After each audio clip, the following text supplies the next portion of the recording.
You're listening to the Femtrepreneur Show. This is episode 1. Hey guys, I'm Mariah. And I'm Megan Mins. And in this episode of the Femtrepreneur Show, we are talking about how to find students for your course. So Elizabeth sent in a question and she asked, I think my biggest fear with course creation is getting an actual following. I feel confident in my ability to write good courses, but just am nervous about where all of the people will come from.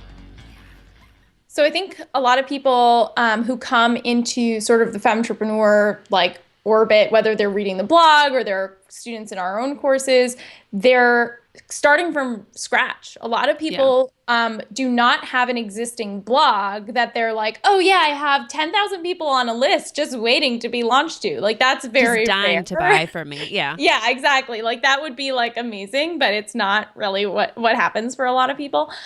So a lot of people are starting from absolute zero. They don't have a website. They don't have any type of following. You know, they don't have an email list yet. So they're really wondering like, okay, how am I going to find these whether it's 1,000 people that I'm going to launch to and 10 or 20 of them are going to buy or more, hopefully. But, you know, just kind of thinking like, where do these people come from? And I think the issue that people have is they think that these people are like coming out of the ether. They think that they're just like, oh, I'm just going to have to somehow like magnetically attract these like random people that are floating out there.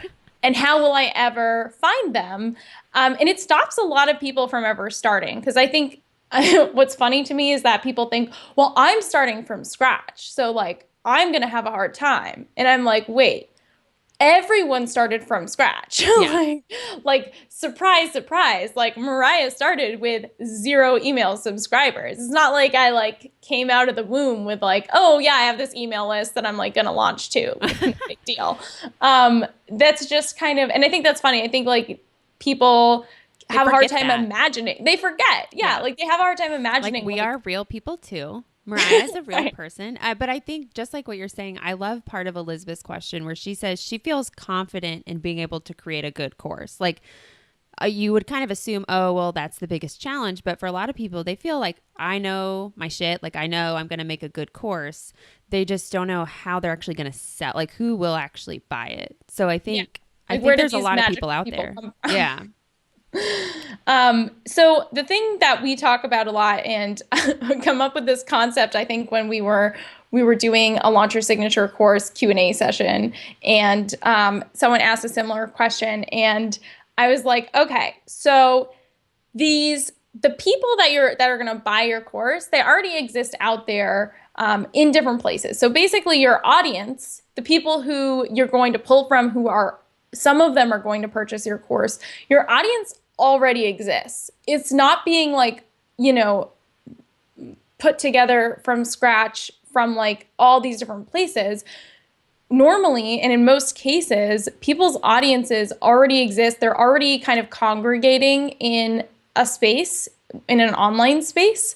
And it's just your job to go find them and then get them back onto your email list. So it's not really a thing of like, oh my gosh, how am I going to find all these individuals?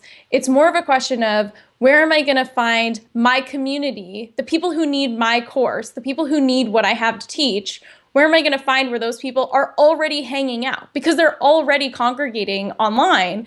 You just need to find them and then do this process that I say, infiltrate and capture. So you basically have Our to new catchphrase, infiltrate and capture. yeah. So we have this idea of infiltrate and capture, which is basically you just need to identify where these people are hanging out, like the people who could use your course, whether they know who you are or not at this time. You still need to identify where they're hanging out, go there, hang out there, be valuable, infiltrate into their community, and then eventually your job is to get them back onto your website or get them to read your blog post and sign up for a content upgrade or post about your upcoming webinar in that community and then have them come back. So where are these existing groups? You know, how do you find them? A lot of times, these are forums that exist. So as an example, I am big into the sort of Honda Element conversion and modification because as Which Megan I knows. had no idea existed until you told me that. Yeah, there's kind of this cult following for the Honda Element cars, those little boxy toasters, and because they don't make them anymore, they have very much like a cult following, and people are really obsessed with like what we call modding out their elements. So my boyfriend and I actually modified our Honda Element and lived in it for 2 years. And so we were so into like the Honda Element forums. And so there are entire communities with thousands and thousands and thousands of members who are all obsessively talking about making modifications to your Honda Element. And so that's a really great example of like this really niche forum, but where tons of people are like asking questions and engaging and like posting photos for each other to look at and like all this stuff. So a lot of times your existing group could be a forum like that, which I think forums are kind of like old fashioned. Like in the old days, like someone would have to like create like a site, right? Like a forum. I don't know. I used to be, I don't know if you even know this, Mariah. I used to be, do you know the video game The Sims? This is an embarrassing revelation. Like I should be holding this out for like episode 100 or something, but lo and behold, it's coming out in episode 1. I used to play The Sims like all the time growing up, and I was like huge in the forums, and you would like story tell with your Sims, and yeah, I hung out there. So like, wow, embarrassing. But I think it's still a testament to like all of these random interests that people have that like they may not talk about. Like I don't do that anymore. Right. I would if I had time, but I don't. So, I think it's just a testament to that community still exists. Like there are still millions and thousands of people that like go hang out in the Sims forums, but totally. And I think people think like again, I've noticed that people's initial reaction to any of this stuff is to say, oh, but that won't apply to my idea. Or like, oh, there actually is no forum for what I do. Like, have you actually looked? Did you really look? Because like if you dig deep, like you're probably going to find something. So that's one example. The other example is Facebook groups. Now I'm going to let Megan talk about Facebook groups because I've never been in one and I don't know how they work and I don't have one. I literally like Beverly Bean who's our other VA just set up my Facebook page like a week ago, so I have no idea. We're new into Facebook as a business, but I've used Facebook before. I'm in like way too many groups right now, but I'm in them and they're very, very valuable. So like, although this isn't necessarily course related, when I started my VA business, that is how I got all of my first clients was through Facebook groups, whether it was like a lot of them don't allow promoting. So it's really more of the infiltrate and capture where you're going to be an asset and prove to be knowledgeable.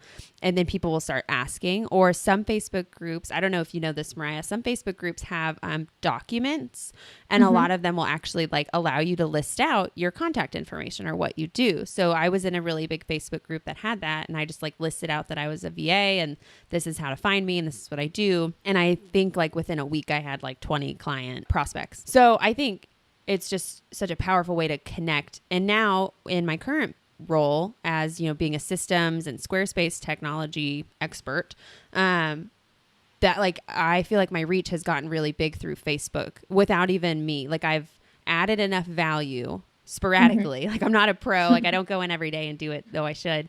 I've added enough value in a few groups where people tag me in things like, oh, Megan Mins knows the answer to this, I bet. And so I think just like you're saying, by infiltrating and being a member of the community and providing that value and expertise, people will start to like put you at the expert level without you having to do it yourself. Yeah. You know what I mean? Yeah.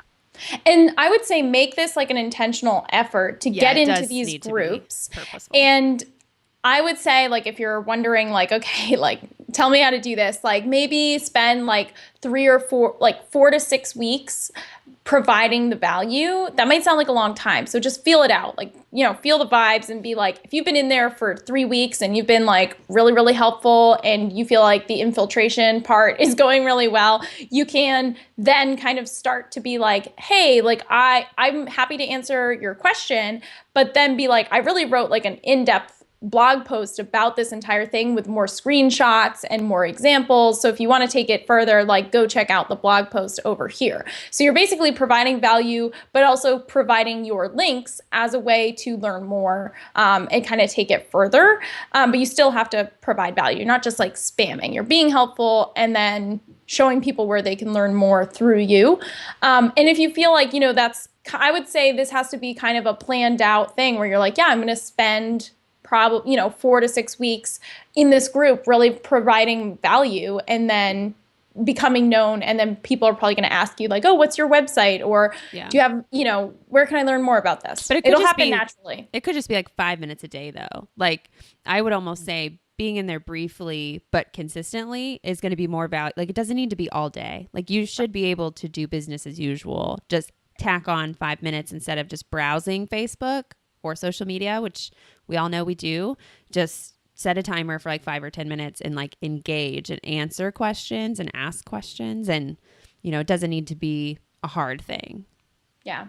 I think, like you said, people will almost start to like see your name pop up. Like, do you notice that when you see someone's name pop up in different places and you're like, who is this person? And then you kind of look more. That's how, like, I feel like I've become aware of so many other businesses and brands because I see them answering questions I was going to answer or like asking questions or answering them repeatedly. And it's kind of like, oh, who is this person? Like I've seen their name. I recognize it. So I definitely think even if it like that 3 to 4 week process, you may not instantly get, wow, I have so many new customers all of a sudden, no, it's just, it'll happen as you're in there consistently, I think. One of the places where I have found these communities for me is Reddit. And I don't know if a lot of our listeners use Reddit or if that's a place that you might want to check out because there are subreddits for every single topic you could imagine. And a lot of topics you never want to imagine. Just avoid those. Oh, no. But there are literally subreddits for everything. And so for any thing that I would be pursuing a business or a course in, I would be in those subreddits posting helpful answers. So basically the way that it works is people will post questions and then a bunch of people can go and answer it. So people would be posting like, what's the best exterior paint to use for my 1967, Beamer camper. And I'll be like, oh, this is the combination of paints that we use, this is blah, blah, blah. And over time, people would be like, and then eventually I felt comfortable being like, here's a blog post about how to mix your enamels, stuff like that. And then super interesting. Yeah. And then send them back to the Comic Camper site. So, and on Reddit, is that okay? Cause I am a reader of like Game of Thrones Reddit things. Like that's kind of my first venture into Reddit, but I'm not like active in it. I know there's tons of opportunity. People like actually like will upvote questions, right? So like if you give a good answer, people will like it. Is that right? Yeah. Or am I wrong? Yes. Okay. Yes, exactly. So if you're helpful, you'll get upvotes and your thing will like go to the top. So you'll be more visible the more helpful that you are basically, that's pretty nice. Yeah. And I know like there are newer options like Quora or like I guess Medium's more of like a blogging platform. Quora is more of like a Reddit style, right?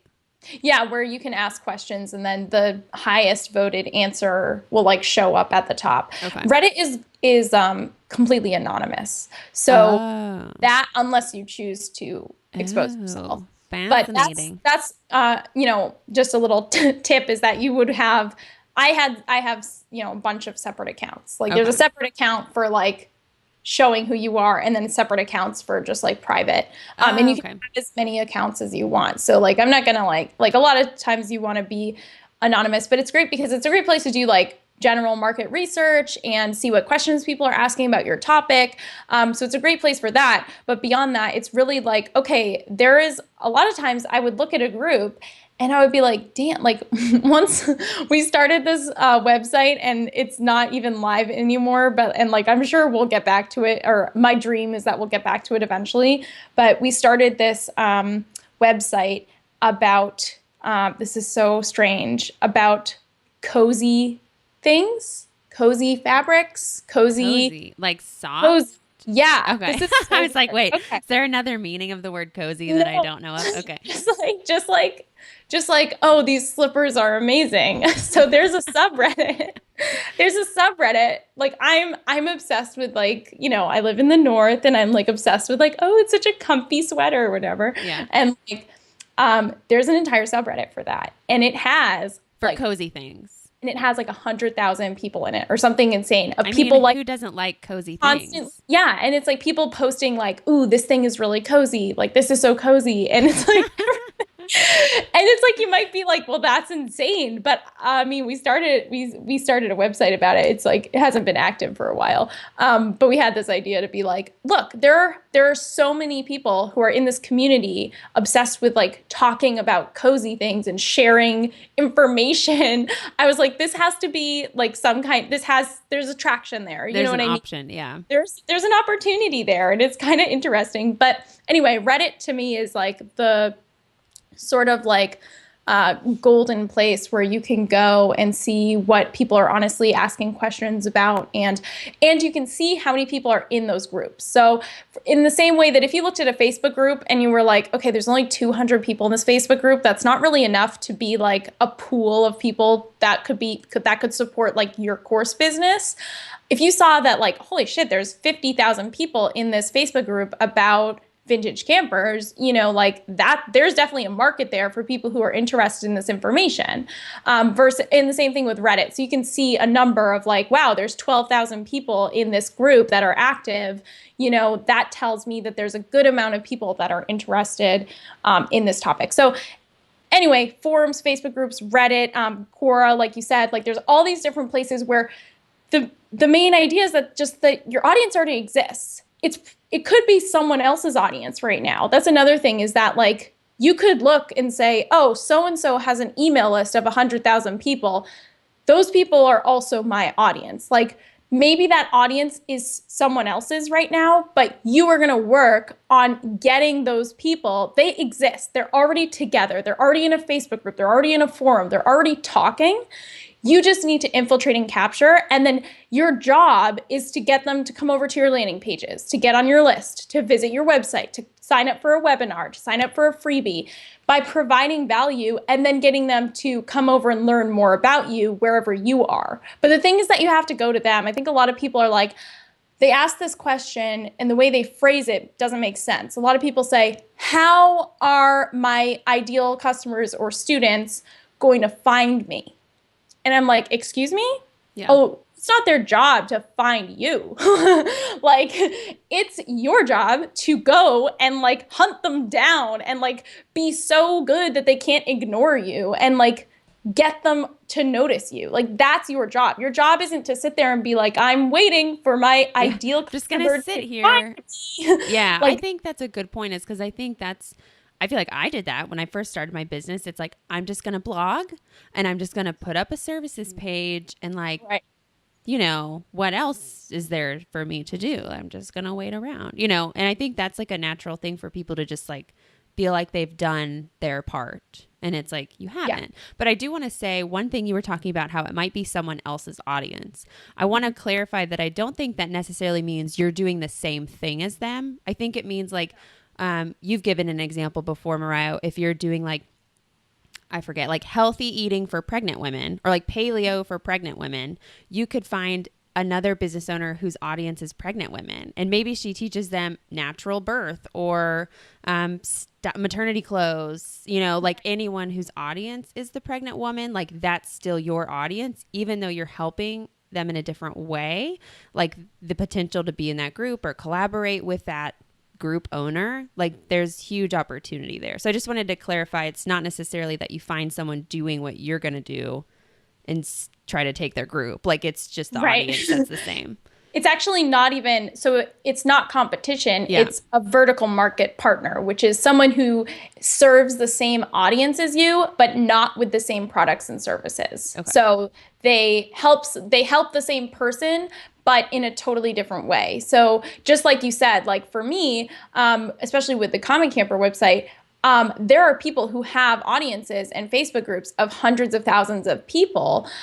They do not sell products. They do not sell courses. So we're vertical market partners. And by me saying, oh, it's that person, it's his audience. He, quote unquote owns, he doesn't own the people, but he just owns like that list or whatever of a bunch of people.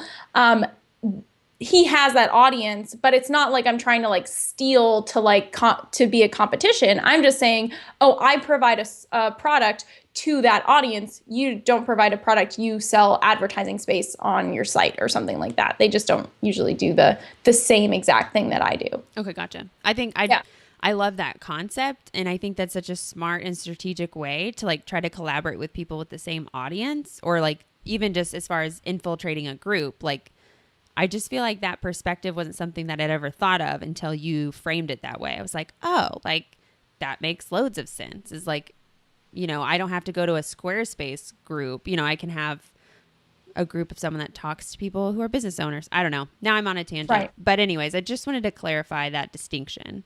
Yeah. Okay. It's like the same people, but it's not necessarily like your competition. Yeah. The other thing too is like this to me should be step one. So this should actually be part of your criteria for choosing your course concept and your course idea. Like, does this group exist somewhere or something? Yes. Okay. Like, here's the thing. Like, when you're creating a course or you're thinking of your idea and you want it to be profitable, please do not make your life harder by thinking like, oh, there is no existing audience for this, but I'm going to build it, or like, I'm going to make that happen, or I'm going to somehow like, just like I said, just like attract people and they're going to find me. No, they're never going to find you. You have to go and hunt them down and find them and get them to notice you.